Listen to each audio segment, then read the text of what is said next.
Hello guys, welcome back to my channel. मैं हूं नकुल और आज हमारा वर्क एनर्जी पावर का लेक्चर नंबर 2 होने वाला है जेई एक्सप्रेस सीरीज का। तो जो लोग इस चैनल पे नए हैं उनको बता दूं यार कि सीरीज में हम फिजिक्स की पूरी जेई की थ्योरी कर रहे हैं फ्रॉम जीरो टू एडवांस। और इसके साथ साथ हम इरोडोव के सारे रेलेवेंट क्वेश्चन भी कर रहे हैं ताकि तुम्हारी एक अच्छी प्रैक्टिस हो जाए एडवांस लेवल तक। तो वीडियो के फर्स्ट पार्ट में हम थ्योरी डिस्कस करते हैं और सेकंड पार्ट में उससे रिलेटेड इरोडोव के क्वेश्चन सॉल्व करते हैं। तो बिना कोई टाइम वेस्ट किए शुरू करते हैं वीडियो को यार। तो यार स्टार्ट करते हैं। तो ये जो लोग चैनल पे नए हैं उनके लिए कि सीरीज में हम किस तरीके से चीज़ों को कर रहे हैं ये देख सकते हो। ठीक है। इसके बाद जो लोग चैनल पे नए हैं उनके लिए ये मेरा ब्रीफ इंट्रोडक्शन। बाकी जो लोग पहले से हैं वो तो जानते ही होंगे यार। तो आगे बढ़ते हैं। तो लास्ट क्लास में हमने वर्क के बारे में बेसिक डिस्कशन कर लिया था कि वर्क कैसे कैलकुलेट करते हैं, वर्क की डेफिनेशन क्या है। और हमने वो जो कांस्टेंट फोर्स के लिए वर्क कैसे करते हैं उसके लिए भी हमने दो तीन तरीके देखे थे। तो वो बहुत ही टिपिकल है, वो ध्यान रखना कि कांस्टेंट फोर्स के लिए हम कैसे एफ डॉट डेल्टा आर कर सकते हो या फिर एफ डेल्टा आर कर रहे हो तो तुम्हें देखना पड़ेगा कि मतलब फोर्स के डायरेक्शन में जो डिस्प्लेसमेंट है वो। तो वही बात है। तो वो सब हमने देख लिया था। अब आज हम अलग अलग टाइप की फोर्सेस के लिए वर्क कैलकुलेशन देखेंगे। तो देख सकते हो। सबसे पहले हम देखेंगे वर्क डन बाय वेट। तो अगर वेट की जो फोर्स होती है उसका तुम्हें वर्क डन लिखना है तो तुम कैसे लिखोगे? तो क्या हो गया? हाँ, तो देखते हैं इसको। तो वही बात है। सपोज एक ब्लॉक था एम मास का जो कि किसी एक जगह पर ऐसे रखा हुआ है। ठीक है। फिर यहां से उसको उठा करके हमने इसी लाइन पे सपोज ये दोनों को एक्सटेंड कर देता हूँ बेसिकली इस तरीके से। इस ब्लॉक को सपोज हमने उठा करके यहाँ रख दिया, कुछ हाइट पर ले गए। सपोज ये दोनों के सेंटर ऑफ मास के बीच की हाइट सपोज एच हो गई। ठीक है। हम इसको कुछ एच हाइट ऊपर ले गए, है ना। ब्लॉक वही है। तो अब तुमसे पूछ रहा है कि इस केस में बताओ कि वेट का वर्क डन कितना हुआ। तो ठीक है भाई। तो बेसिकली वेट कैसा लग रहा था? ऐसे एम जी। और क्या ये कांस्टेंट फोर्स है? हाँ, क्योंकि इसका मैग्नीट्यूड एम जी ही रहेगा और इसका डायरेक्शन भी नीचे की तरफ ही है। तो वो भी सेम है। और यहाँ पर भी वही है, एम जी। तो इसका वर्क डन हम डायरेक्ट लिख सकते हैं minus M G H. Minus क्यों हुआ? क्योंकि डिस्प्लेसमेंट इधर हो रहा है और वर्क ये फोर्स नीचे की तरफ लग रहा है। अगर हम इसको यहाँ से यहाँ ला रहे होते तो वेट नीचे की तरफ लगता और हमारा डिस्प्लेसमेंट नीचे की तरफ होता तो हम ये प्लस एम जी एच लिख देते। अभी माइनस हुआ क्योंकि हम ऊपर ले जा रहे हैं। ठीक है। डिस्प्लेसमेंट से उल्टा। ठीक है। तो मेरे ख्याल से ये चीज क्लियर हो गई होगी कि अगर हम ऊपर लेके जा रहे हैं तो क्योंकि डिस्प्लेसमेंट ऊपर हो रहा है और वर्क बेसिकली वो वेट नीचे की तरफ लग रहा है तो माइनस एम जी एच। और नीचे ले आ रहा था तो प्लस एम जी एच हो जाता। ठीक है भाई। अब सपोज दूसरा केस लेते हैं, है ना। फिर से हमने वही किया कि हमारे पास एक ब्लॉक है एम मास का जो कि ये रखा है। इसको हम यहाँ से कुछ थीटा एंगल पर इस पोजीशन पर ले गए। ठीक है। एम मास का ये अगेन और इसको यहाँ से नीचे एक्सटेंड कर सकते हो। ठीक है। और ये जो डिस्टेंस है ये एल है, मतलब इसका जो डिस्प्लेसमेंट है वो एल है ना। तो इस केस में अगर हम वर्क डन लिखना चाहें तो क्या होगा? तो देखो, जब हम इसको ले जा रहे होंगे तो किसी भी पाथ से ले जाओ। ठीक है। तो इस पर जो फोर्स है वो पूरे टाइम क्या लग रही होगी? M g. अगर एम जी तो पूरे टाइम मतलब एक कांस्टेंट फोर्स है तो उसको इस तरीके से लिख सकते हो एम जी, है ना। और इस डायरेक्शन में हमारा डिस्प्लेसमेंट कितना हुआ? बेसिकली क्या वर्क डन हम माइनस एम जी एल लिख सकते हैं? नहीं लिख सकते, क्योंकि एल क्या है? डिस्प्लेसमेंट है इसका। बट हमें देखना है फोर्स के डायरेक्शन में डिस्प्लेसमेंट, जैसा हमने पिछली क्लास में देखा भी था। तो इस डायरेक्शन में डिस्प्लेसमेंट कितना हुआ हमारा? इसको मैं जरा ऐसे एक्सटेंड कर देता हूँ। तो ये है हमारा डिस्प्लेसमेंट। इसको मैंने बोल दिया सपोज एच। तो इसका वर्क डन होगा minus M G H. Minus क्यों होगा? क्योंकि डिस्प्लेसमेंट ऊपर की तरफ हुआ है और वेट नीचे की तरफ है। ठीक है। और एच की वैल्यू क्या होगी? L sine theta. तो minus M g l sine theta लिख सकता हूँ मैं, क्योंकि ये एल है। L cos theta l sine theta, इस तरीके से मैं एच की वैल्यू लिख सकता हूँ। तो इस तरीके से लिख लिया। अब सपोज इसी टाइप का कुछ है, ये इस टाइप का एक पाथ है। ये है फाइनल पोजीशन बी, ये है इनिशियल पोजीशन ए। ठीक है। और इसको हम ऐसे बना देते हैं, कंप्लीट कर देते हैं। ठीक है। ये है एक्स और ये है वाई। ठीक है। ये एक्स नॉट वाई नॉट बोल दो। तो तुमसे बोल रहा है कि एक पार्टिकल है जो कि यहाँ से चलना स्टार्ट करता है और ये ए से बी तक जाता है। तो इस पे वेट ने कितना वर्क किया होगा ये तुम्हें बताना है, work done of M G. तो किसी भी पोजीशन पे चले जाओ, सपोज मैं यहाँ बैठा हूँ तो यहाँ पर वेट किधर लग रहा है? नीचे की तरफ एम जी। तो ये फिर से वही कांस्टेंट फोर्स है। तो कैसे लिखोगे, एम जी, और डिस्प्लेसमेंट कितना हुआ, वाई नॉट इस डायरेक्शन में, मतलब और ये माइनस होगा क्योंकि डिस्प्लेसमेंट इधर हो रहा है और वर्क फोर्स ऐसे लग रहा है, तो फिर minus M G Y naught हो जाएगा ए से बी ले जाने में वर्क डन। अगर बी से ए ले आ रहे होते तो एम जी वाई नॉट हो जाता। ठीक है, तो इस तरीके से वेट का वर्क डन तुम लिख सकते हो किसी भी कांस्टेंट फोर्स का, जैसे हमने देखा था उस तरीके से वेट का भी लिख सकते हो। तो यही है, इसके बाद इस पर हम और डिटेल डिस्कशन करके जब हम ग्रेविटेशनल पोटेंशियल एनर्जी की बात करेंगे। ठीक है, तो अभी यही है, इतना समझ लो कांस्टेंट फोर्स है तो इस तरीके से एमजीएच टाइप का तुम वर्क लिख सकते हो। और यहाँ पर ही हो गया M G minus M G Y. ठीक है,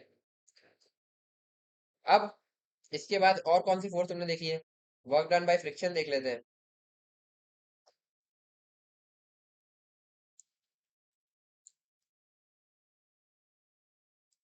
अब फ्रिक्शन में भी दो केसेस हैं, एक है तुम्हारा स्टैटिक फ्रिक्शन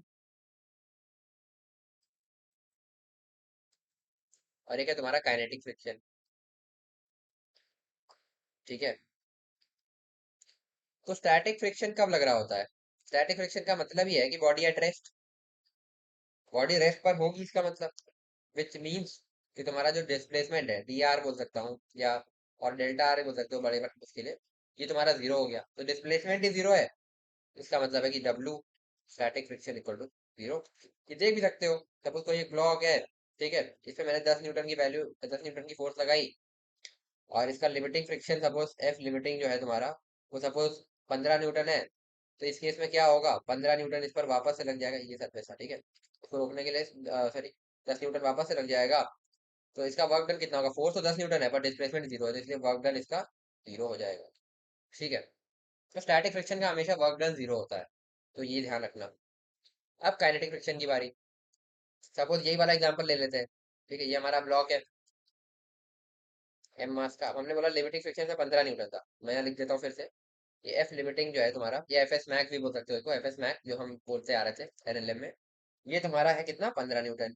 अब मैंने सपोज यहाँ पर 20 न्यूटन की फोर्स लगा दी, है ना, 20 न्यूटन की फोर्स लगा दी, तो यहाँ से फ्रिक्शन इसको रोकने की कोशिश करेगा, बट वो कितने पे लग पाएगा, 15 न्यूटन की, तो इसका कुछ ना कुछ डिस्प्लेसमेंट होगा, सपोज एक्स डिस्प्लेसमेंट हो गया, तो इसका वर्क डन अगर मैं लिखना चाहूँ तो हो जाएगा -15x, है ना, -15 इंटू डिस्प्लेसमेंट, और ये हमेशा नेगेटिव होगा। ठीक है, तो इसकी खास बात क्या है कि डब्ल्यू काइनेटिक फ्रिक्शन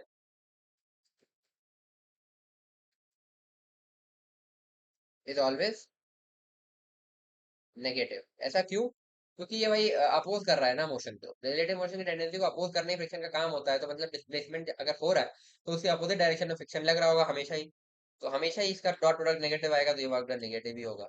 तो ये है, इस तरीके से तुम काइनेटिक फ्रिक्शन का वर्क डन लिख सकते हो। इसके अलावा एक और फोर्स है तुम्हारी जो स्प्रिंग फोर्स, स्प्रिंग फोर्स का वर्क डन हम जब पोटेंशियल एनर्जी पढ़ेंगे ना तो उससे डिफाइन करेंगे, तो वो ज्यादा आसान पड़ेगा। तो हम जब पहले जब पोटेंशियल एनर्जी हम स्टार्ट करेंगे उससे पहले हम कंजर्वेटिव नॉन कंजर्वेटिव फोर्सेस पढ़ेंगे, फिर पोटेंशियल एनर्जी में ग्रेविटेशनल, फिर उसके बाद हमारा स्प्रिंग की आएगी जो तुम्हारी इलास्टिक पोटेंशियल एनर्जी है, और वहीं से हम फिर स्प्रिंग का वर्क डन देखेंगे, तो अभी हम उस पर नहीं जा रहे हैं। ठीक है, तो यही है, इस तरीके से तुम किसी भी तरह की फोर्स का वर्क डन लिख सकते हो। ठीक है, तो इस पे एक दो क्वेश्चंस कर लेते हैं ताकि तुम्हें समझ में आ जाए। तो ये हमारे पास एक क्वेश्चन है सेंगेज का, तो ये क्वेश्चन कर लेते हैं।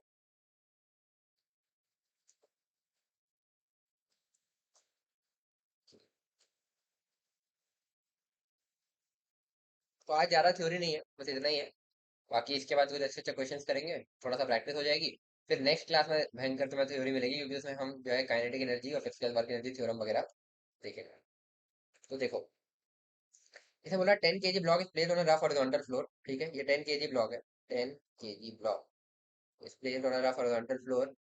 ठीक है, being pulled bye a force of 100 Newton, तो इसको 100 न्यूटन से ऐसे खींचा जा रहा है, ये देखो यहाँ पे लिखा हुआ है, ठीक है, दिखाया हुआ है, at an angle of 37 degree over the displacement of 5 metre, है ना, तो यहाँ से यहाँ तक इसको लाए 5 मीटर, मतलब इस डायरेक्शन में 5 मीटर लेकर के आए, एक मिनट यार थोड़ा डार्क कर लेते हैं, तो इस डायरेक्शन में 5 मीटर लेकर के आए हैं, और ये जो फोर्स जिससे ये खींच रहा है ये है 100 न्यूटन की, जो कि हॉरिजॉन्टल से कितने डिग्री पर है, 37 डिग्री पर है।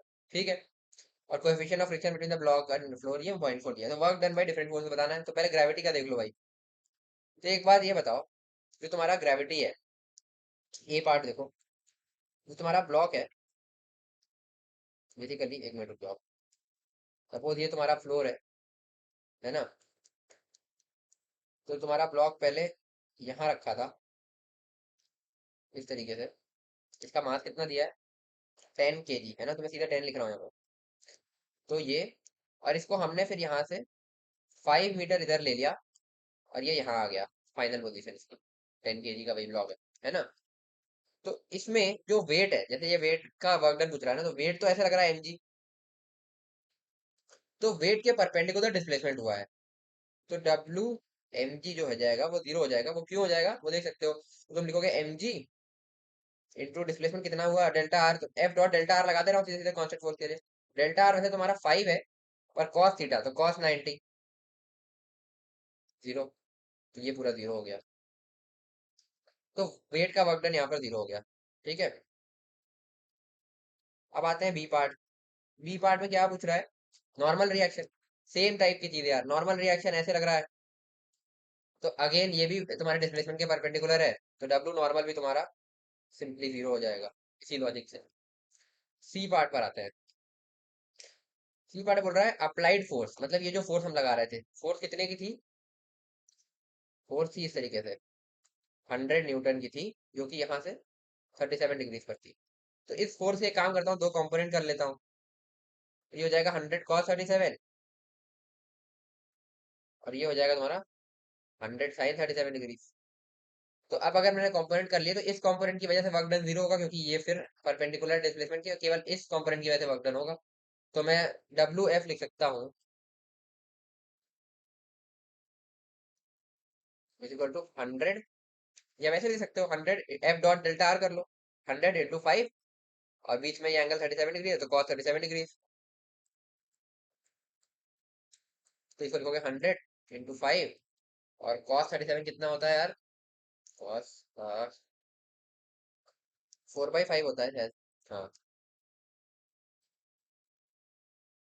सही है ना, 37 4/5, ठीक है, कॉस जीरो, हाँ सही है, मेरे ख्याल से सही है। ठीक है, ये हो गया। ये हो जाएगा तुम्हारा 400 जूल, सिंपली अप्लाइड फोर्स का वर्क डन आ गया। Last part, force of kinetic friction.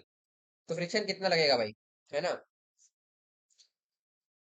तो जब ये मूव कर ही रहा है, तो फ्रिक्शन अपनी मैक्सिमम वैल्यू पर लगेगा, तो फ्रिक्शन ऐसे लग रहा होगा, ये कितना होगा, म्यू नॉर्मल, यानी कि 0.4, म्यू शायद 0.4 दिया हुआ है, हाँ 0.4, और नॉर्मल कितना है तुम्हारा mg के बराबर, यानी कि इसका मान कितना, 0.4 × 10 g, यानी कि 100 g, यहाँ पे 10 ले लिया हमने, तो 40 न्यूटन।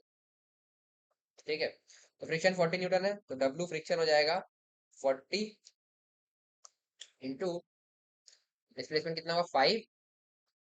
अब तुम सिंपली यहाँ माइनस लगा दो, क्योंकि उल्टा डायरेक्शन दिख रहा है साफ में साफ, की जो है ये दोनों एक दूसरे से अपोजिट डायरेक्शन में, डिस्प्लेसमेंट इधर है फ्रिक्शन इधर है। या फिर तुम लिख दो भाई कॉस पाई, तो कॉस पाई -1 होता है, तो ये हो जाएगा -5 × 20 202, ये फ्रिक्शन का वर्क डन हो जाएगा। तो इस तरीके से तुम डिफरेंट टाइप्स ऑफ फोर्सेस के वर्क डन लिख सकते हो, जैसे यहाँ पे फ्रिक्शन, नॉर्मल और अप्लाइड फोर्स, हमने तीनों का लिख दिया। ठीक है, और वेट का भी लिख दिया। तो इस तरह के इजी इजी क्वेश्चन होते हैं। एक और क्वेश्चन है रुडोफ का, सॉरी सेंगेज का, तुम्हारी एक प्रैक्टिस कराने के लिए। ये थोड़े इजी क्वेश्चन है, ये केवल कॉन्सेप्ट क्लियर करने के लिए है। ये सेंगेज में था, तो मैंने वहीं से उठा लिया, मैंने कहा टाइम बचेगा, तो ये है। ठीक है, आ जाओ। इसमें बोल रहा है block of mass 2 kg is pushed down an inclined plane of inclination 37 degrees. ठीक है, with a force of 20 Newton acting parallel to the incline. It is found that the block moved down the incline with an acceleration of 10 meter per second square. If the block started from rest, find the work done. ठीक है भाई, तो पहले inclined plane बना देते हैं। तो इस तरीके का तुम्हारा कुछ inclined plane है, और ये एंगल कितना दे रहा है, 37 डिग्री। ओके, तो एक ब्लॉक है जो यहाँ से मूव करना चालू करेगा, है ना, पुश डाउन एंड टाइम पे ना with a force of 20 Newton. तो इसको ये 20 न्यूटन की फोर्स है, हम नीचे की तरफ पुश कर रहे हैं, 20 न्यूटन। ठीक है, इसके अलावा ये 2 kg का है, तो इस पर एक इसका वेट लग रहा होगा, जो कि हो जाएगा 20 न्यूटन का, वही 2 × 10 20 mg। ठीक है, और ये हो गया। और दूसरा इसके बाद इसमें फ्रिक्शन मीटर पर second square is loss after press find the work. तो फ्रिक्शनल फोर्स की भी ये बात कर रहा है, मतलब फ्रिक्शन भी लगेगा। तो ये अगर मूव नीचे की तरफ कर रहा है, तो फ्रिक्शन तुम्हारा ऐसे लगेगा, अभी कितना लग रहा है वो हम कैलकुलेट करते हैं, है ना, फ्रिक्शन, ये हो गया। ठीक है, इसके अलावा क्या और कोई फोर्स बचता है, फ्रिक्शन हो गया, वेट हो गया, ये हो गया, एक नॉर्मल बचता है तुम्हारा, नॉर्मल रिएक्शन, उसको यहाँ पे लिख देते हैं नॉर्मल, इस तरीके से।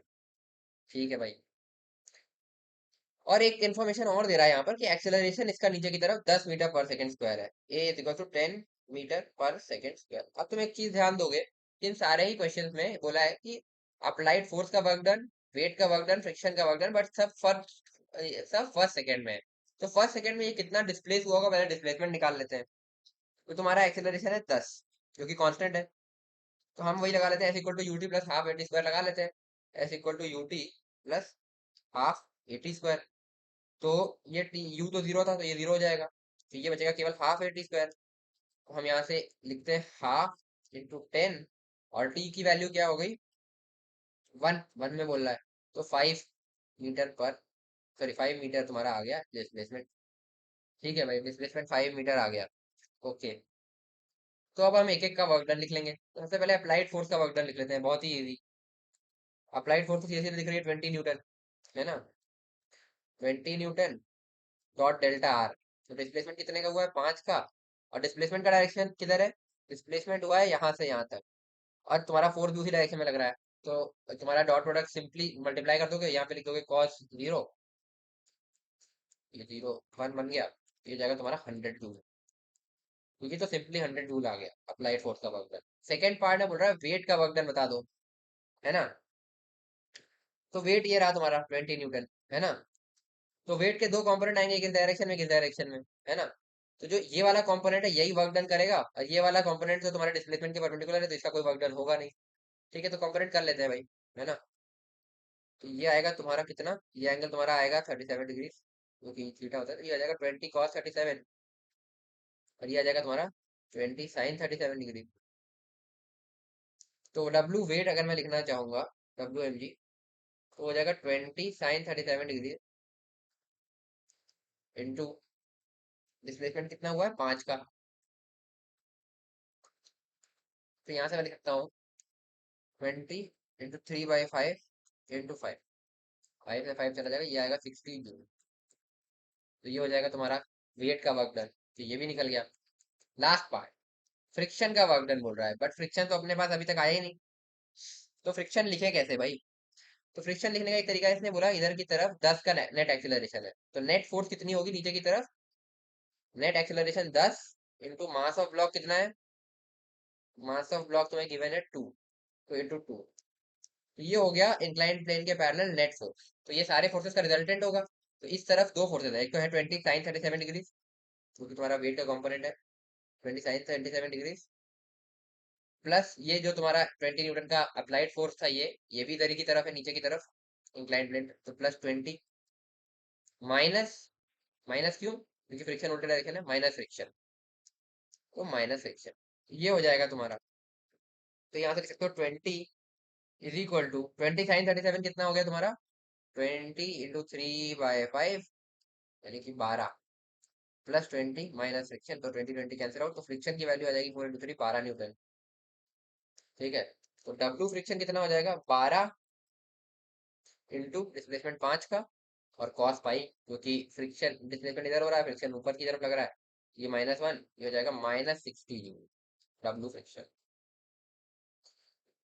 ये हो गया तुम्हारा। तो इस तरीके से तुम्हें जो जो वर्क डन पूछेगा, इस तरीके से तुम निकाल सकते हो। बस आज यही था कि अलग अलग फोर्सेस की तुम्हें वर्क डन पूछे तो इस तरीके से तुम लिख सकते हो। बेसिक मतलब पिछले साल पिछले क्लास वाला कॉन्सेप्ट ही है, बस इसमें उन फोर्सेस का नाम लेकर के एक बार दिखा दिया। तो फ्रिक्शन का तुम देखोगे हर जगह निगेटिव ही आ रहा है। हाँ, तो आगे बढ़ते हैं। अब एक ये अच्छा क्वेश्चन लेते हैं। तो ये सब तो कॉन्सेप्चुअल मतलब ऐसे ही थे। अब ये आया अच्छा क्वेश्चन एरोडोव का तुम्हारा।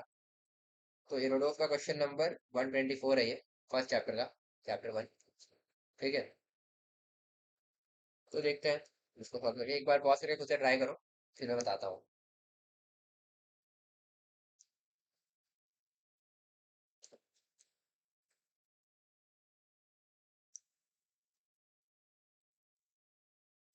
तो इस क्वेश्चन में बोल रहा है a chain of mass m equal to 0.8 kg and length 1.5 meter rests on a rough horizontal surface, a rough surface horizontal नहीं, of rough surface table, so that one of its end hangs over the edge, मतलब एक edge के ऊपर hang कर रहा है end. The chain starts sliding off the table all by itself provided that the hanging part equals to this. ठीक है, what will be the total work performed by the friction forces, देखते हैं। तो जो ये इनिशियल कंडीशन बोल रहा है, सपोज ये तुम्हारी टेबल हो गई इस तरीके की, है ना। इस पर तुम्हारी एक चेन रखी है, इस तरीके से चेन बना दे रहा हूँ, और इसका कुछ पार्ट यहाँ हैंग कर रहा है, जिसको इसने बोला भी है कि ये 1/3 ऑफ द चेन हैंग कर रहा है, यानी कि L इक्वल टू 1.5 मीटर है। ठीक है, तो यहाँ जो पार्ट हैंग कर रहा है ये कितना है, 0.5 मीटर, इसका 1/3 है ना। और जो यहाँ पर रखा हुआ है ये कितना है, 1 मीटर। ठीक है, ये हो गया। तो ये बोल रहा है कि जब ये इस कंडीशन में है, तो the chain start sliding on the table all by itself, तो ये क्रिटिकल इक्विलिब्रियम है इस टाइम पर, मतलब इसी समय पर इसकी बस स्टार्ट जो है चलने की टेंडेंसी बन जा रही है। तो इसका एफबीडी बना के देखते हैं इसमें क्या क्या बनेगा। तो बेसिकली ये जो पार्ट यहाँ पे हैंग कर रहा है, इसका वेट इधर आएगा, तो इसका मास कितना होगा, सपोज मैंने इसका मास एम डैश बोल दिया इंटू जी। तो एम डैश कितना होगा, इस पूरी रो का लैम्डा इंटू इट्स लेंथ यानी कि 0.5। और लैम्डा कितना है, मास पर यूनिट लेंथ, यानी कि टोटल मास इसका कितना है, लैम्डा की वैल्यू लिख देते हैं, total mass upon total length हो जाएगा वो। ठीक है, तो टोटल मास इसका कितना दिया हुआ था तुम्हें, 0.8, और टोटल लेंथ 1.5। ये यहाँ पे लिख देते हैं 0.8 अपॉन 1.5 टू 0.5, हो जाएगा 3, हो जाएगा 0.8/3। तो ये जो वेट होगा ये हो जाएगा एम डैश, ठीक है, क्योंकि 0.8/3 की हो जाएगा, 0.8/3 इंटू जी। ये हो गया। इसके अलावा क्या होगा, यहाँ पर एक फ्रिक्शन लगेगा, क्योंकि जस्ट इसको बराबर कर रहा होगा, बाकी इस रूप में टेंशन अलग होगी, तो ठीक है। ये फ्रिक्शन इसके बराबर होगा इस समय पर। ये फ्रिक्शन कितना होगा, हम यहाँ पर कह सकते हैं, ये भी क्रिटिकल इक्विलिब्रियम है, जस्ट इसकी चलने की टेंडेंसी बनी है, तो हम ये कह सकते हैं जो एफ है वो एम डैश जी के बराबर हो जाएगा। क्यों हो जाएगा, क्योंकि ये बेसिकली यहाँ पे यही फोर्स है ना जो इसको इधर की तरफ खींच रहा है, और ये वाली फोर्स है जो इसको नीचे ले जा रहा है। ठीक है, तो ये दोनों जस्ट इक्वल है। अब इसके बाद ये थोड़ा सा भी बढ़ेगा तो इसके नीचे चलने की टेंडेंसी बन जाएगी, तो ये क्रिटिकल पे है। ठीक है, तो ये हो गया। इस तरह के क्वेश्चन हम एनएलएम में बहुत कर चुके हैं। ठीक है, तो f equal to m dash g हो गया तुम्हारा। तो एफ तुम्हारा जो होगा, और फ्रिक्शन को हम लोग यहाँ लिख क्या सकते हैं, तो अगर तुम ध्यान से देखो तो ये जो पार्ट ऊपर पड़ा है, इसका भी एक बार एबिलिटी देख लो। तो इसका जो वेट है, सॉरी, हाँ ठीक है, तो इस वाले पार्ट का जो वेट है वो ऐसे लग रहा होगा, इसका मास मैंने बोल दिया एम डबल डैश जी, और इसी के अपोजिट यहाँ से नॉर्मल लग रहा होगा। तो एम डबल डैश क्या होगा, लैम्डा इंटू इसकी लेंथ कितनी है, 1, यानी कि ये 0.8/1.5 हो जाएगा। ठीक है, और यही तुम्हारा एम डैश जी जो है वो नॉर्मल के बराबर होगा, है ना। सॉरी, एम डैश जी ये म्यू नॉर्मल के बराबर होगा, है ना। फ्रिक्शन को तो म्यू नॉर्मल भी तो लिख सकते हो, ये नॉर्मल है ना। ठीक है भाई, तो लिखोगे यहाँ से M dash G is equal to mu, और नॉर्मल की वैल्यू कितनी होगी, नॉर्मल इस एम डबल डैश जी के बराबर नहीं होगा, तभी तो यहाँ पर इक्विलिब्रियम रहेगा, तो एम डबल डैश जी लिख दूंगा नॉर्मल की वैल्यू, एम डबल डैश जी। तो ये लिख दिया हमने। यहाँ से म्यू की वैल्यू आएगी तुम्हारी M dash upon M double dash, और एम डैश की वैल्यू क्या थी तुम्हारी, 0.8/3, यहाँ पे लिख रहा हूँ 0.8/3, और एम डबल डैश की वैल्यू क्या आई, 0.8/0.15, ये हमने निकाल ली है, 0.8/0.15। तो ये 0.8 से 0.8 कैंसिल आउट, तो अब ये तुम्हारा बचेगा 0.15/3, ये म्यू की वैल्यू आएगी, सॉरी 0.15 बाई, कुछ गलत किया क्या, हाँ ठीक है यही है। तो ये आ जाएगी, म्यू की वैल्यू आएगी तुम्हारी 0.3505। तो ये आ गया तुम्हारा म्यू, आई थिंक सही किया है।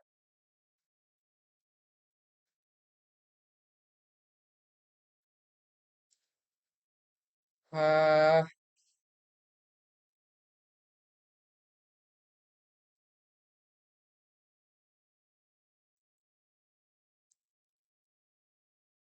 हाँ गलत कर दिया था ना यार, एक मिनट, ये 0.15 नहीं है ना, ये 1.5 है, सॉरी, वही मुझे लग रहा था। तो ये 1.5 करोगे यहाँ पे, तो इसकी वैल्यू आएगी 1/2 यानी कि 0.5, म्यू की वैल्यू आ गई 0.5। म्यू की वैल्यू हमें क्यों निकालनी पड़ी है, क्योंकि देखो, अब तुम बोल सकते हो कि भाई तुमने यहाँ से फ्रिक्शन निकाल लिया इससे, तो बस ये डिस्प्लेसमेंट तुम बोल दो 1 मीटर, तो फ्रिक्शन का वर्क डन सीधे सीधे फ्रिक्शन इंटू 1 मीटर नेगेटिव में उल्टा करके लिख दो भाई, कि -F/1, ये तुम्हारा वर्क डन हो गया। पर क्या ऐसा होगा, खुद बताओ, क्योंकि जैसे ही ये थोड़ा सा स्लाइड करेगी ना, देखो होगा क्या, ये बात को बहुत ध्यान से समझना, यही इस क्वेश्चन की ब्यूटी है, मतलब कि इस क्वेश्चन में यही बात है। ठीक है, ये हल्का सा भी हुआ, जैसे ये 0.5 से 0.6 हुआ ना, तो ये वाला तुम्हारा 1 से 0.9 हो जाएगा। जैसे ही 0.9 होगा, तो तुम्हारा एम डबल डैश चेंज हो जाएगा, ठीक है। तो ये मास कम हो जाएगा, बेसिकली जो जो मास यहाँ ऊपर रखा था ये कम हो जाएगा। ये कम होगा तो तुम्हारा ये वेट कम हो जाएगा। ये वेट कम होगा तो ये नॉर्मल कम हो जाएगा, और अगर ये नॉर्मल कम हो गया तो ये फ्रिक्शन भी कम हो जाएगा। तो फ्रिक्शन बेसिकली धीरे धीरे घटता जाएगा, जैसे जैसे ये रोप नीचे गिरती जाएगी ना, फ्रिक्शन भी घटता जाएगा। तो फ्रिक्शन एक वेरिएबल फोर्स बन जाएगा यहाँ पे, ना कि कांस्टेंट फोर्स। तो तुम इसका डायरेक्टली फ्रिक्शन इनटू डिस्प्लेसमेंट करके नहीं लिख सकते। ये जो एफ की वैल्यू निकाली तुमने, ये उस क्रिटिकल कंडीशन में बनाई है जब इसकी जस्ट मूव करने की टेंडेंसी स्टार्ट हुई है। पर फ्रिक्शन पूरे टाइम ऐसा नहीं है, जैसे ये थोड़ा सा आगे बढ़ेगा फ्रिक्शन चेंज होगा, थोड़ा और आगे बढ़ेगा फ्रिक्शन और कम होगा, थोड़ा और आगे बढ़ेगा फ्रिक्शन और कम होगा, इस तरीके से। तो हमें एक जनरल इंस्टेंट पर देखना पड़ेगा, फिर डिफरेंशियल वर्क लिखना पड़ेगा, फिर उसको इंटीग्रेट करना पड़ेगा। तो हम एक जनरल इंस्टेंट पर देखते हैं कि क्या हो रहा है, ठीक है। तो लिखोगे at any general instant, at any general instant होगा क्या, फिगर फिर से बना रहा हूँ, है ना। जनरल इंस्टेंट पर ऐसा कुछ होगा। ये है तुम्हारी टेबल, ठीक है। एक मिनट, रो को कैसे बनाते हैं, है ना। ये है तुम्हारी रो, इसका कुछ पार्ट नीचे है। अब कितना पार्ट हमें नहीं पता, सपोज इस पर ऊपर एक्स पार्ट है, ये वाला पार्ट तुम्हारा एल माइनस एक्स हो जाएगा, ठीक है। एल कितना है, 1.5, जो तुम्हें गिवन है क्वेश्चन में पहले से, ठीक है। तो ये हो गया। तो इस जनरल इंस्टेंट पर फोर्सेस क्या होंगी, तो बेसिकली तुम्हारा फ्रिक्शन लग रहा होगा यहाँ पर, यहाँ पर इसका वेट लग रहा होगा, जिसको मैंने कुछ और नाम दिया है, एम नॉट ई, ऐसा बोल दे रहा हूँ, ठीक है। ये हो गया। तो ये जा तो स्लोली ही रहा है ना। तो फ्रिक्शन अब हम कैलकुलेट करेंगे, और ये हो गया।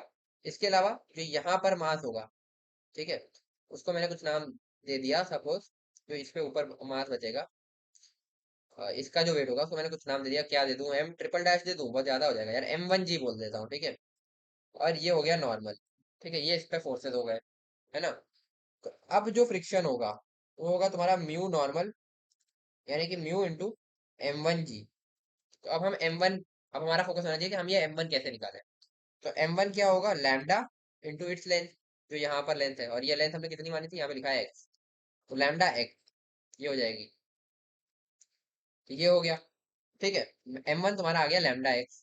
तो फ्रिक्शन तुम लिख सकते हो यहाँ से, friction equal to mu M1G, इसको हम लिख सकते हैं म्यू लैम्डा एक्स जी, ये हो गया फ्रिक्शन। तो डब्ल्यू फ्रिक्शन अगर मैं लिखना चाहूंगा तो मैं लिखूंगा म्यू लैम्डा एक्स जी, है ना। ये हो गया फ्रिक्शन की वैल्यू, इनटू यहाँ से सपोज अब थोड़ा सा जो है और आगे, ये थोड़ा सा और नीचे गया तो यहाँ से dx लेंथ सपोज ये नीचे आया है, ये आगे बढ़ा, ये dx कम हुआ यहाँ से, है ना। तो इस तरीके से ये dx लेंथ आगे बढ़ा बेसिकली ऐसे, है ना। तो ये हो जाएगा dx, है ना। और ध्यान से देखोगे तो फ्रिक्शन इधर है और dx इधर है, मतलब फ्रिक्शन इधर है और dx इधर है। तो यहाँ पर लगेगा एक माइनस साइन, या तुम सीधे लिख सकते हो कॉस पाई, लिख देता हूँ, ठीक है, कॉस पाई, उससे माइनस समझ लेना, ये हो गया। बट एक चीज यहाँ पे मिसिंग है, क्या, क्योंकि जनरली ये dx जो है ना, ये पॉजिटिव होता है, मतलब हम ये डिस्प्लेसमेंट बढ़ रही होती है जब हम इस तरीके से लिखते हैं। बट यहाँ पर क्या हो रहा है, बेसिकली ये dx घटती जा रही है ना, मतलब x की वैल्यू बेसिकली यहाँ से घटती जा रही है, x बढ़ना चाहिए था, x घट रहा है। यहाँ से अगर अगर पहले x जो है, सॉरी तुम्हारा एक मिनट, 0.8 था, तो अगले इंस्टेंट पे 0.7 हो गया, ऐसे मतलब ये घट रहा है ना। तो x घटता जा रहा है, तो dx तुम्हारा नेगेटिव होगा, तो यहाँ पर एक माइनस साइन और ऐड होगा, तो ये तुम्हें ध्यान रखना है, ठीक है। तो जब तुम इसको करोगे तो ये कॉस पाई क्या बनेगा, -1, तो ये -1 और ये माइनस मिलकर के तुम्हारा डब्ल्यू फ्रिक्शन बनेगा mu lambda x G D x. तो अब तुम लोग बोल सकते हो कि यहाँ पर ऐसा क्यों हो गया, क्योंकि तुम ये बोल सकते हो कि जो है अगर हम ये माइनस ना ले, सॉरी ये माइनस एक्स्ट्रा ना लगाते तो हमारा ये वर्क डन नेगेटिव आता। बट अभी ये वर्क डन जो आ रहा है ये पॉजिटिव आ रहा है। तो भाई इस पे देख करके डिसीजन मत लेना, वर्क डन जो फाइनल आएगा वो तुम्हारा नेगेटिव ही आएगा, ये तो डिफरेंशियल वर्क डन है, ठीक है। इसको इंटीग्रेट करके जो तुम्हारा आंसर आएगा वो नेगेटिव आना चाहिए, ये पूरा हम डी डब्ल्यू एफ लिख रहे हैं, ठीक है। तो इस चीज में कंफ्यूज मत होना, ये डी डब्ल्यू एफ है। तो अब फ्रिक्शन का वर्क जो हमें लिखना है वो हम इसको इंटीग्रेट करेंगे, म्यू लैम्डा जी एक्स डी एक्स, और एक्स की लिमिट कहाँ से कहाँ दे दें भाई, एक मिनट लगाओ। एक्स इनिशियली था तुम्हारा 1 मीटर, और फाइनली हो जाएगा 0, क्योंकि ये बोल रहा है कि पूरा वर्क बताना जब तक चेन पूरा गिर जाए उससे, तो 1 से 0 एक्स की लिमिट देंगे। तो एक्स की लिमिट होगी तुम्हारी 1 से लेकर के क्या हो गया, 0 तक की, ये आएगा। तो म्यू लैम्डा जी बाहर निकाल दिया, इंटीग्रेशन एक्स डी एक्स बचा 1 से 0। तो एक्स का इंटीग्रेशन क्या होता है, तो म्यू लैम्डा जी ऐसे ही रखो, x² by 2, और इसकी लिमिट दो 1 से 0। ये आएगा तुम्हारा माइनस म्यू लैम्डा जी बाय 2 डब्ल्यू फ्रिक्शन। ठीक है, इसमें से आप जो जो इन्फॉर्मेशन अपने पास थी उसमें हम इसको एडजस्ट कर लेते हैं। तो म्यू की वैल्यू तुम्हें दी थी, नहीं म्यू हमने यहाँ पे निकाला था, कहाँ गया, म्यू 0.5 था, इसीलिए म्यू वहां पे निकाला था क्योंकि अभी हमें चाहिए था। ये हो जाएगा -0.5। लैम्डा की वैल्यू कहाँ है भाई, ये रही 0.8/0.15, है ना। तो इसको लिख देता हूँ यहाँ पे, इंटू 0.8/0.15। जी की वैल्यू 10 ले लेते हैं, और यहाँ पे 2 से डिवाइड कर देते हैं इसके अलावा। ठीक है, ये बनेगा तुम्हारा 0.3। ठीक है, पॉइंट से पॉइंट गया, ये आएगा तुम्हारा 80/6,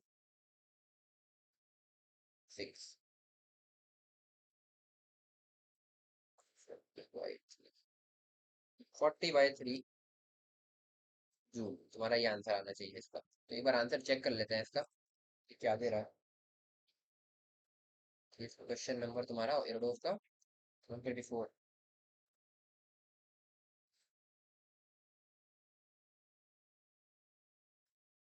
हाँ, ये माइनस में आएगा, ये याद रखना, माइनस यहाँ पे भूल गए थे। कुछ गलत हो रहा है क्या।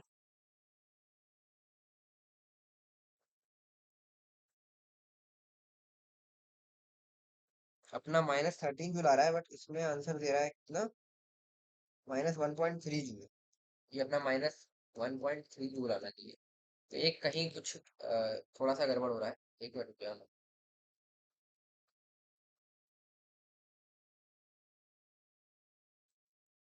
यहीं पे गड़बड़ है, रुक जाओ एक मिनट, यही है, यहाँ कहीं कुछ गड़बड़ हो रही है।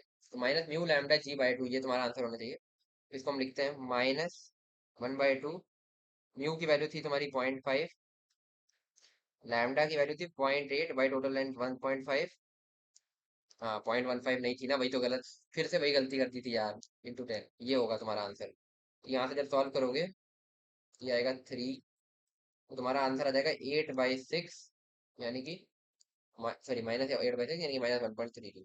तो वो थोड़ा सा एक ये पॉइंट की दिक्कत हुई थी, ये हम लोग पहले भी इस क्वेश्चन में मिस्टेक कर चुके हैं, ऊपर गलत लिख दिया था। तो ये हो जाएगा तुम्हारा आंसर। तो इस तरीके से इस क्वेश्चन को हम सॉल्व करेंगे। हाँ, तो ये है ना, यही गड़बड़ करती थी। ठीक है, तो ध्यान रखने वाली बात इसमें ये है कि ज्यादातर लोग गलती क्या करते हैं कि ये तो सोच लेते हैं, खैर ये भी सोचना एक बड़ी बात है, अगर तुमने यहाँ तक सोच लिया था तो अच्छी बात है कि फ्रिक्शन को हम इससे इक्वल करेंगे और ये मास वास ले लेकर के ये सब कर लोगे। लेकिन फिर ये जो फ्रिक्शन आएगा यहाँ से, तुम्हारा फ्रिक्शन का वैल्यू आ रहा है m' के बराबर, बट ये फ्रिक्शन कांस्टेंट नहीं है, ये फ्रिक्शन वेरी करेगा। क्यों करेगा, ये फिर से मैं तुम्हें बता देता हूँ, मैं बता चुका हूँ ऑलरेडी वैसे, कि जैसे ये थोड़ा सा भी नीचे जाएगा, यहाँ का मास कम हो जाएगा रखा हुआ, ये मास कम होगा तो mg कम होगा, mg कम होगा तो नॉर्मल कम होगा, नॉर्मल कम होगा तो फ्रिक्शन कम होगा। इसलिए फ्रिक्शन कंटिन्यूसली वेरी करेगा, और इसीलिए फ्रिक्शन का हम फ्रिक्शन यहाँ पे एक वेरिएबल फोर्स बन जाएगा, और फिर हम उसका फिर वेरिएबल फोर्स के साथ जैसे हम वर्क डन कैलकुलेट करते थे, हमने पिछली क्लास में देखा था, तो उस तरीके से dw लिख करके फिर इंटीग्रेट करेंगे। वही हमने यहाँ पे किया है। बट ये वाली चीज हमें फिर करने की जरूरत क्यों पड़ी, कि हमने ये जो फ्रिक्शन को इसका इक्वेट किया, इसलिए किया क्योंकि यहाँ से हमें म्यू की वैल्यू मिली। ठीक है, बिना म्यू के तुम ये फाइनल आंसर तक पहुंच ही नहीं सकते थे, क्योंकि फाइनल आंसर में तुम्हारा जब पूरा सॉल्व करके आ जाते तो तुम्हें यहाँ म्यू मिलता, जो ये यहाँ पे मिला, ये देखो -μ λg/2। तो म्यू तो तुम्हें चाहिए ही था, तो म्यू निकालने के लिए हमने वाली सारी चीजें की थी, और ये तुम्हारा फाइनली -1.3 जूल आंसर आ जाएगा। तो ये एक अच्छा क्वेश्चन था, आई होप समझ में आया। अब एक और एरोडो का क्वेश्चन है, तो इसको भी ट्राई करो, फिर इसको बताता हूँ। वैसे ये भी हो जाना चाहिए, अच्छा क्वेश्चन है ये भी, तो ट्राई करके देखो। बेसिकली इसमें स्यूडो फोर्स का वर्क डन निकालना है। सेंट्रीफ्यूगल फोर्स एक तरह की स्यूडो फोर्स होती है। सेंट्रीफ्यूगल फोर्स हमने अभी बस जस्ट 2-3 दिन पहले ही पढ़ा है, जो हमारा लास्ट लेक्चर था, सेकंड लास्ट लेक्चर है एनएलएम का, तो उसमें देखा था। तो सेंट्रीफ्यूगल फोर्स का यहाँ पे वर्क डन निकालना है, एक बार करके देखो फिर मैं बताता हूँ।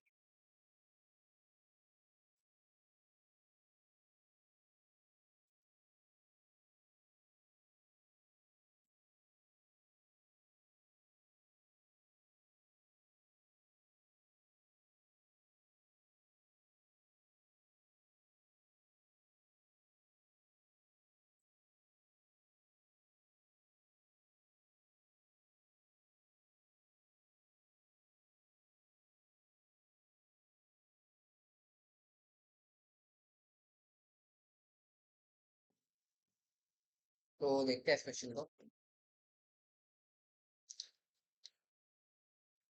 तो इसमें बोल रहा है small body of mass m equal to 0.1 kg moves in a reference frame rotating about stationary axes. तो उसी टाइप का फ्रेम जिसमें हम सेंट्रीफ्यूगल फोर्स लिखते हैं, रोटेटिंग फ्रेम, ठीक है, with a constant angular velocity omega equal to 5 radian पर सेकंड, ठीक है। The work What work does the centrifugal force of inertia perform during the transfer of the body along an arbitrary path from point 1 to point 2, जो कि radius 30 centimetre है, 50 centimetre के path पर ये transfer किया। तो ये बोल रहा है कि सपोज ये एक एक्सेस है ना, इसके अबाउट तुम्हारा एक पार्टिकल है जो ऐसे रोटेट कर रहा है और इसका रेडियस है 30 सेंटीमीटर, ठीक है, 30 सेंटीमीटर। और इसका ओमेगा कितना है तुम्हें दिया हुआ है रोटेशन के लिए, 5 रेडियन पर सेकेंड, ठीक है भाई। यहाँ से हमने क्या किया, कुछ एक्शन किया, कुछ ऐसा कुछ किया जिसमें से ये जो है स्लोली स्लोली इस तरीके से एक बड़े रेडियस के सर्कल में शिफ्ट हो गया और अब ये रोटेट करने लगा। और ये कितना है 50, सॉरी यार थोड़ा ढंग से बनाते हैं।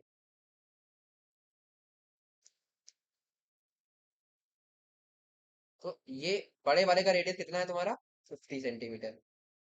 तो ये इस तरीके से यहाँ तक चला गया, ठीक है। तो इस पूरे प्रोसेस में, ठीक है, बेसिकली ये यहाँ से यहाँ, मतलब यहाँ पर था सेंट्रीफ्यूगल फोर्स, यहाँ पर था, और यहाँ से ये फिर यहाँ तक चला गया। तो अब हम इस रोटेटिंग फ्रेम में बैठ करके एनालिसिस करेंगे और हमें बताना है कि सेंट्रीफ्यूगल फोर्स का वर्क डन कितना है इसको यहाँ से यहाँ ले जाने में। तो एक काम करता हूँ, मैं टॉप व्यू ले लेता हूँ, ठीक है। तो टॉप व्यू ऐसा कुछ है, ये तुम्हारा पहला वाला सर्कल है और ये तुम्हारा दूसरा वाला सर्कल है, ठीक है। इसका रेडियस है 30 सेंटीमीटर और इसका रेडियस है 50 सेंटीमीटर। तो देखो सेंट्रीफ्यूगल फोर्स यहाँ पर भी ऐसे परपेंडिकुलरली बाहर की तरफ एक्ट करेगी और इस वाले पर भी परपेंडिकुलरली बाहर की तरफ एक्ट करेगी। तो ये तो हम पहले देख चुके हैं, ठीक है, सेंट्रीफ्यूगल फोर्स ऐसे ही एक्ट करती है, एम आर ओमेगा स्क्वायर का मैग्नीट्यूड होता है, ठीक है। अब सपोज हम एट जनरल इंस्टेंट चले गए, क्योंकि हम यहाँ से बेसिकली प्रोसेस क्या कर रहे हैं कि हम इस सर्कल से इस सर्कल तक जा रहे हैं, है ना। सपोज हम किसी जनरल इंस्टेंट पर देखते हैं जब हम यहाँ से कुछ एक्स दूरी पर है, ठीक है, और पार्टिकल तुम्हारा यहाँ पर है, तो अभी भी ये सर्कुलर मोशन कर रहा होगा। तो अब इस पर जो सेंट्रीफ्यूगल फोर्स लग रही होगी, एफ सेंट्रीफ्यूगल, वो होगी तुम्हारी कितनी, एम एक्स ओमेगा स्क्वायर, क्योंकि रेडियस इसका एक्स है और घूम कितने से रहा है, ओमेगा से। ये देखो यहाँ पे बनाया हुआ है 5 रेडियन पर, ये तो सेम ही है। तो एम एक्स ओमेगा स्क्वायर तुम्हारी ये हो गई। और इसी से जस्ट अगले इंस्टेंट पर सपोज ये यहाँ से कुछ डीएक्स आगे बढ़ेगा, तो ऐसे डीएक्स डीएक्स करके ये आगे चलता चला जा रहा है, डिस्प्लेसमेंट डीएक्स हो गया।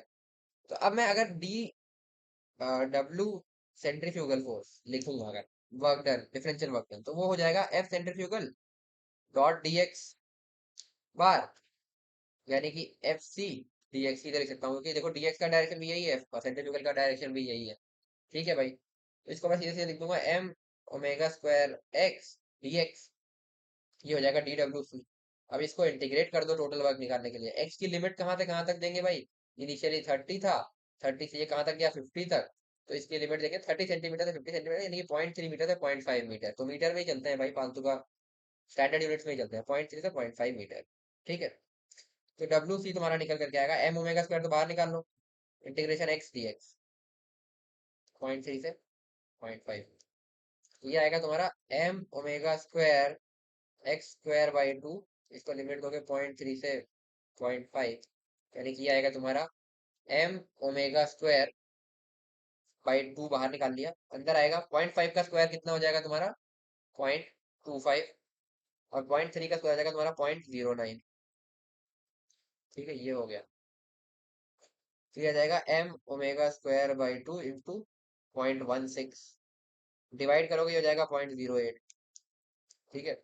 इसको लिखोगे 0.08 एम ओमेगा स्क्वायर।